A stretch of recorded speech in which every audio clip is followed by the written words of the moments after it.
My dad was given these 2 old drums from like a friend at work or something like that. Naturally, he gave them to me, his one and only son. And basically, the drums, they're very old, dare I say unusable in the current state they're at, right? But I think with a little bit of elbow grease, I can actually make one of them playable. I'm going to ignore the rack tom for now. I'm gonna focus on the floor tom. All right, let's start.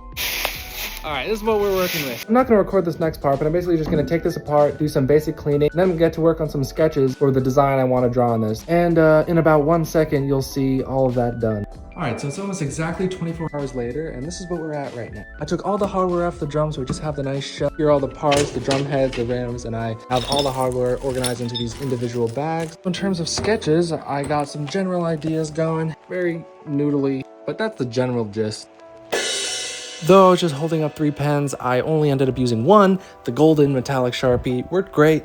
I really love how it looked against the red. But for the design itself, just my usual doodly monster nonsense, just kind of getting lost in the process.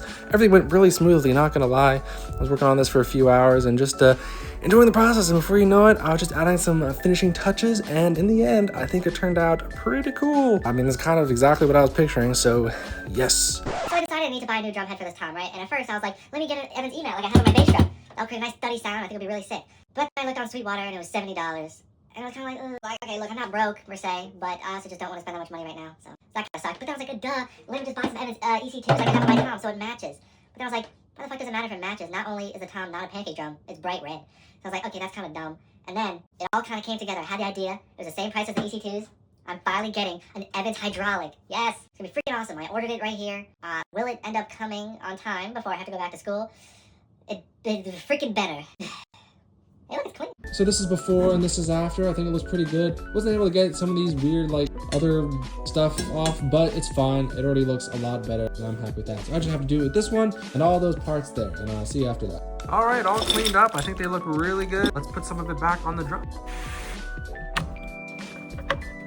All right, all the hardware's back on the drum now. I think it looks pretty cool. Now it's just a matter of waiting for the drum head to arrive so we can call this project complete.